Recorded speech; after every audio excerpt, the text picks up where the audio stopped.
할렐루야. 네, 한 주 동안 승리하셨습니다.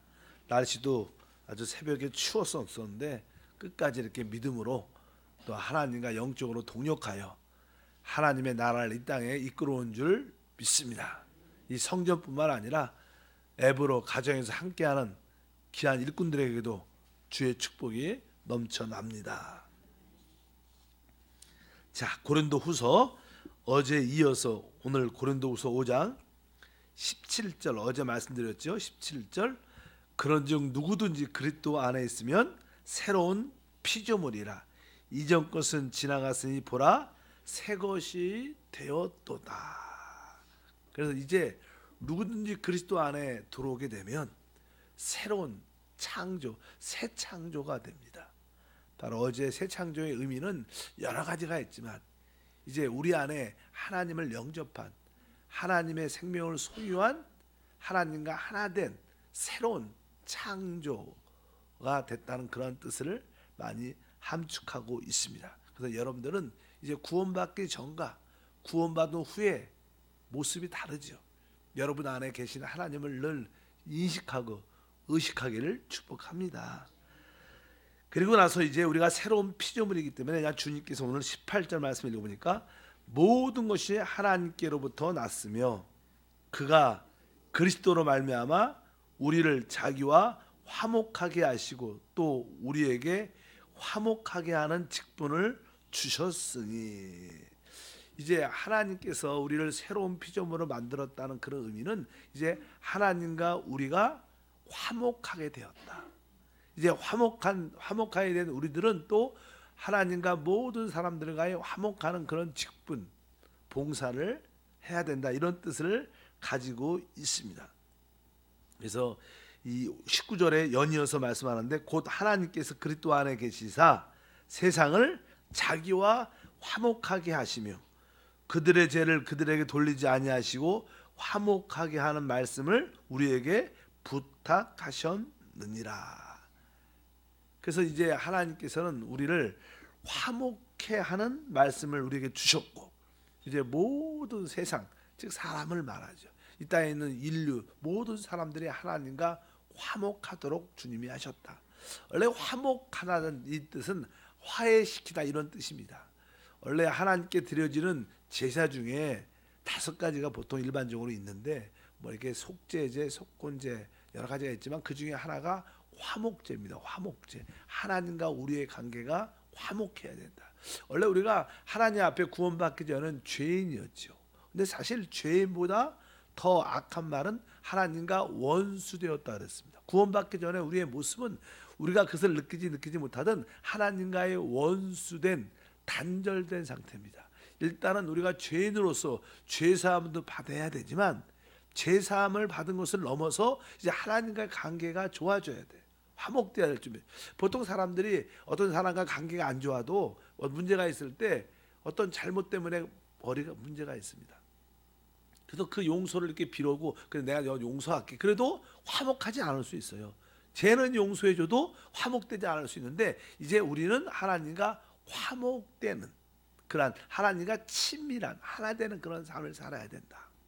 이렇게 화목이라는 뜻입니다. 사실 실제로 우리가 화목을 이해하려면 이 성막에 보면요, 이렇게 하나님의 성막의 그림을 보면 거기에 그냥 마당이 있습니다. 바깥 마당이 있고 거기 바깥 마당에는 야는 번제단이죠, 번제단. 그리고 이제 사람이 그 안에서 이제 성막이라는 성막, 이 성소 안에는 이 성소 안에 들어가는 길이 있고 거기 가운데는 시장이 쳐서 지성소가 있습니다. 하나님은 어디 계시냐? 성경에 보면 그 성막에 의하면 하나님은 지성소 안에 계세요. 그 지성소 우리가 적어도 우리 신앙은 하나님과 화목돼서 지성소 안에까지 들어가야 돼. 지성소 안에까지. 근데 보통 사람들은 밖에 마당에 있죠. 밖에 마당에. 그래서 이 밖에 마당에서 바로 그리스도를 우리의 이제 속죄 제물로 하나님께 드려서 그분의 피로 깨끗이 씻음 받고 이제 우리가 성소 안에 들어갑니다. 그러니까 우리가 성소 안에 들어가도 거기에는 휘장이 있고 지성소까지 들어가는데 어떤 막이 담에 있습니다. 커튼으로 되어 있지만 담이 있습니다. 그러니까 보통 일반적인 사람들은 혹시 마당에 주로 있죠. 마당에 있다가 예수의 피로 말미암아 성소까지 들어옵니다.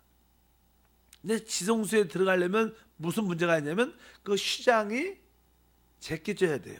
그래서 예수님이 십자가에서 이렇게 죽으셨을 때 내가 다 이루었다고 숨을 거두실 때 위에서부터 아래로 휘장이 찢어졌다 이렇게 성경에 기록되어 있어요.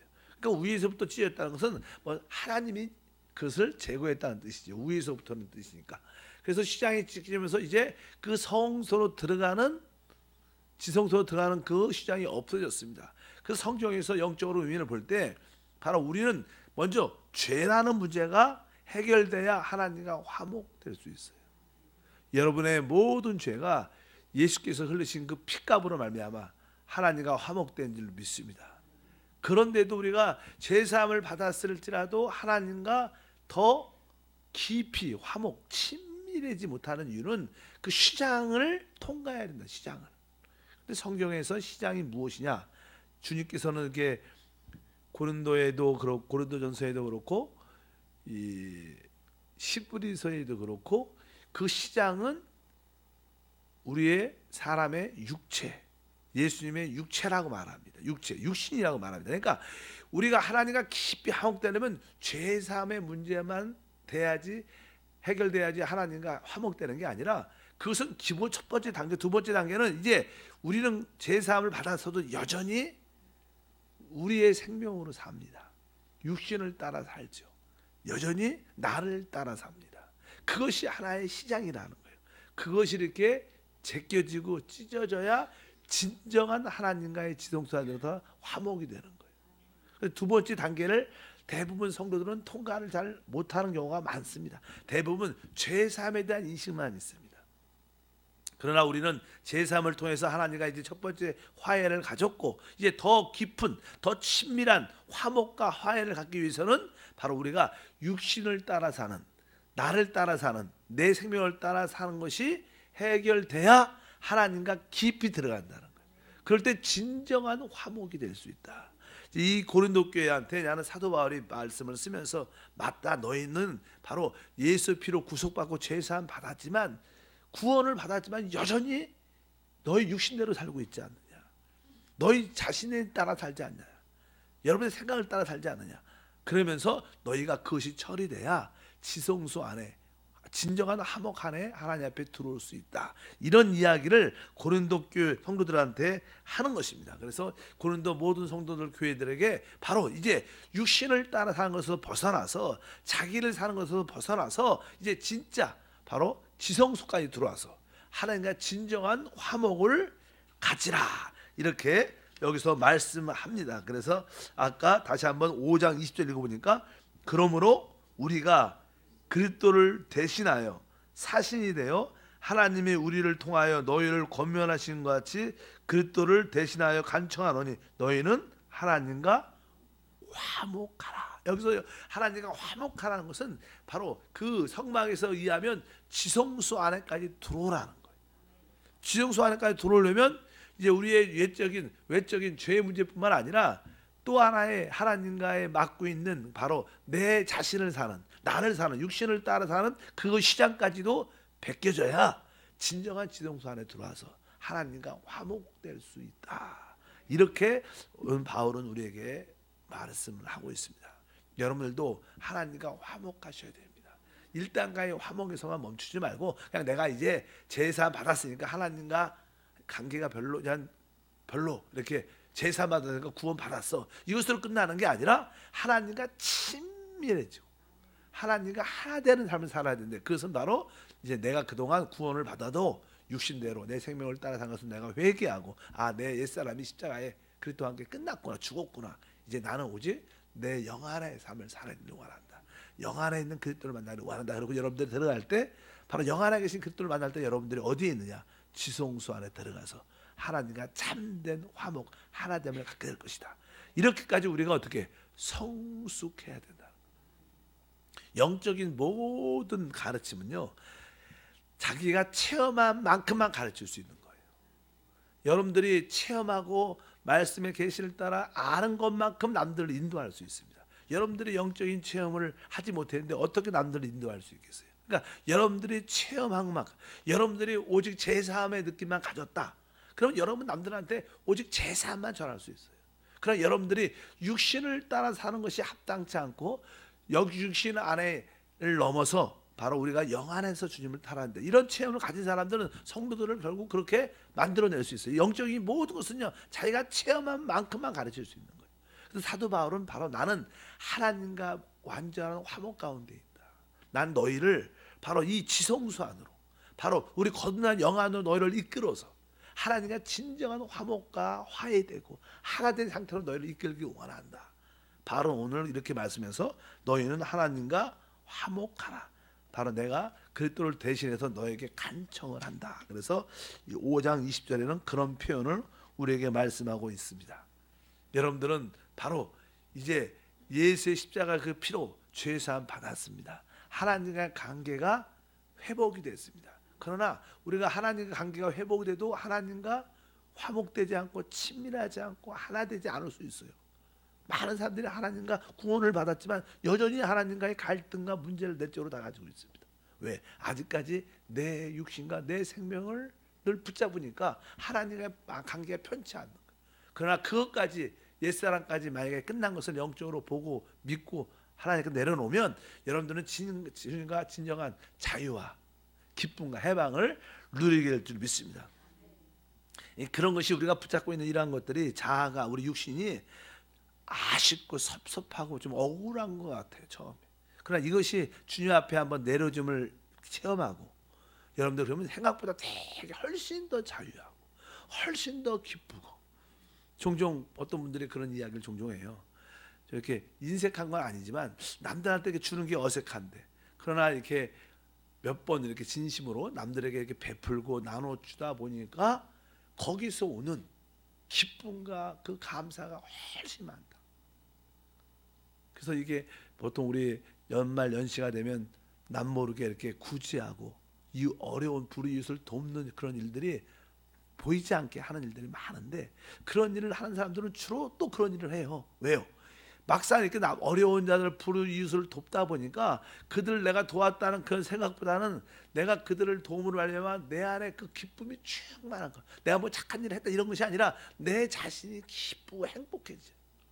훨씬 더 그렇습니다. 실제로 우리가 남들한테 베풀 수 있고 나눌 수 있고, 우리 영적으로 말해서 우리 자신의 옛 생명을 내가 하나님 앞에서 내려놓고 진짜 살면, 내가 나의 자신을 포기하면 생각보다 훨씬 자유하고 훨씬 기쁨과 축복이 넘쳐나는 줄 믿습니다. 28절, 아니 28절은 아니고요, 21절 다 같이 읽겠습니다. 하나님이 죄를 알지도 못한 이를 우리를 대신하여 죄로 삼으신 것은 우리로 하여금 그 안에서 하나님의 의가 되게 하려 하심이라. 어떻게 우리 그리스도께서는 우리를 하나님과 화해시킬 수 있는 그러한 조건이 되시는가? 어떤 자격을 갖고 있으신가? 그분이 하나님과 우리를 화해시키려면 그분은 기본적인 어떤 화해를 시킬 수 있는 어떤 자격이 있어야 돼요. 그분의 자격이 무엇인가? 그분의 자격의 첫 번째는 하나님이 죄를 알지도 못한 이를, 그러니까 우리 예수님은 죄를 알지도 못한다는 거예요. 죄 없는, 또 죄 없는 삶을 그렇게 사셨기 때문에 우리와 하나님을 화목시킬 수 있는 그런 자격을 갖고 있었다. 그래서 우리 그리스도는 죄를 알지도 못하고 실제로 죄를 짓지도 않으신 그러한 놀라운 분이시라는 것을 여기 다시 한번 기록을 하죠. 그리고 나서 뒤에 보니까 이를 우리를 대신하여 죄로 삼으신 것은, 우리를 대신하여, 그분이 죄를 알지도 못하신 분인데 하나님께서 바로 우리의 모든 죄를 그분에게 씌우신 거예요. 그래서 십자가에서 우리 주님께서 아침 9시부터 오후 3시까지 잡히셨는데, 사실 9시부터 달리셨는데 9시부터 12시까지는 보통 일반적으로 사람들이 말할 때 그것은 사람한테 버림받는 거예요. 사람한테, 아주 사람한테 버림받는 그런 시간이었고, 낮 12시부터는 그냥 하늘의 구름이 어두워지면서 하나님께 버림받죠. 왜? 모든 인류의 죄들이 주님한테 그냥 덮여지니까 하나님은 죄를 심판할 수밖에 없는 거예요. 그분이 하나님의 아들일지라도 그분에게 우리의 죄들이 덮어졌기 때문에, 그래서 마지막에 그가 고백할 때 하나님이여 하나님이여 어찌하여 나를 버리시나이까. 이렇게 하나님이 오후 12시부터 3시까지는 하나님한테 버림받는 그런 시간이었다. 이렇게 말씀을 드리는데 바로 우리를 대신하여 그분을 죄로 삼으셨다. 그래서 그분은 죄가 없으신 분이었지만 우리의 모든 죄를 그분 온 존재에 쓰이시고 그를 심판하시는 그 말씀으로 그로 하여금 어떻게 됐어요? 우리로 하여금 21절에 그 안에서 하나님의 뭐가 돼요? 의가 되게 하려 하심이라. 이제 주님의 그 십자가의 죽으심을 통하여 또 우리의 죄를 그분이 다 담당하신 말미암아 우리는 하나님 안에서 하나님의 의가 됐다는 거. 우리가 참 우리가 야, 의롭게 됐다 이렇게 표현한 것은 은혜지만 그것을 더 깊이 말하면 우리가 하나님의 의가 됐다. 자, 이렇게 말하기 쉽지 않아요. 아, 우리가 예수로 말미암아 우리가 의롭게 됐어. 예수의 피로 의롭게 됐어. 이런 말은 일반적으로 하지만 우리가 하나님의 의가 됐어. 이렇게 말하기는 훨씬 쉽지 않습니다. 그러니까 우리 주님이 죽으셨다는 뜻은요. 우리의 죄를 위해서도 죽으셨지만 그분은 우리 자신을 위해서 죽으신 거예요. 보통 우리 예수님이 우리의 죄 때문에만 죽으신 게 아니라 우리 자신을 위해서 죽으셨기 때문에 우리가 그분의 하나님의 의가 될 수 있었다. 조금 차이가 있는 거예요. 그러니까 그분이 죽으시고도 우리의 죄뿐만 아니라 뭐예요? 우리를 위해서 죽으시고 우리를. 그래서 우리가 이제 하나님의 의가 될 수 있었다. 이런 뜻을 말합니다. 그러니까 여러분들이 하나님께서 바로 우리를 위해서 예수님이 우리를 위해서 죽으셨구나. 꼭 나의 죄는 조금 더 수준이 어떻게 낮은 거고 우리 자신을 우리 원래 사람은 자체가 죄입니다. 사실 태어날 때부터 우리가 밖으로 범죄한 이런 일들도 많지만 이것 때문에는 피가 필요한 거지만 그분이 우리를 위해서 죽으신 것은 바로 우리를 하나님의 의가 되게 위한 것이다. 그래서 우리도 이 시간에 바로 주님이 나를 위해서 죽으셨기 때문에 나는 하나님의 의가 되었다. 그분이 나를 대신해서 죽은 겁니다. 꼭 죄의 문제를 넘어서 우리 자체를 위해서 우리 옛사람을 대신하여 죽으셨기 때문에 우리 자체가 이제 하나님의 의가 됐다. 그래서 여러분들이 바로 하나님의 의이신 줄 믿습니다. 왜? 그분이 내 자신을 위해서 죽으셨기 때문에. 그래서 그런 뜻에서 우리로 하여금 다시 한번 읽을까요? 우리로 하여금 그 안에서 하나님의 의가 되게 하려 하심이라. 그래서 이런 말씀들은 참 귀한 말씀이죠. 야, 내가 하나님 안에서 의가 되었구나. 내가 하나님의 의구나. 그런 믿음이 있을 때마다 우리는 담대해질 수 있습니다. 그것은 바로 그분이 여러분을 위해서 나를 위해서 그분이 죽으셨기 때문에 나의 범죄한 어떤 내가 밖으로 진 죄를 뿐만 아니라 내 온 존재를 위해서 죽으셨기 때문에 내 자체가 이제 하나님의 의가 되는구나. 그것을 믿으시고 하나님한테 더욱 감사하는 시간이 되기를 주님으로 축복합니다. 하나님 아버지 감사합니다. 또 한 주 동안 이른 새벽을 깨우면서 하나님을 앙망하고 말씀을 사모하며 주의 교회를 사랑하여 주님을 섬깁니다. 다시 한번 우리의 기도를 통하여 하나님의 뜻이 우리 가운데 이루어짐을 믿습니다. 우리 모든 성도들에게 다시 한번 영적인 눈을 활짝 열어주시고 영적 길을 활짝 열어주셔서 하나님을 보게 하시고 영 안에서 하나님을 보게 하시고 또 귀로서 하나님의 말씀을 깨닫는 지혜와 은혜가 있게 도와주셔서 우리를 통하여 하나님의 영광이 드러날 수 있도록 축복해 주옵소서. 주 예수 이름으로 기쁨을 드리는 예물을 받아주심을 감사합니다. 예수 이름으로 기도합니다. 아멘.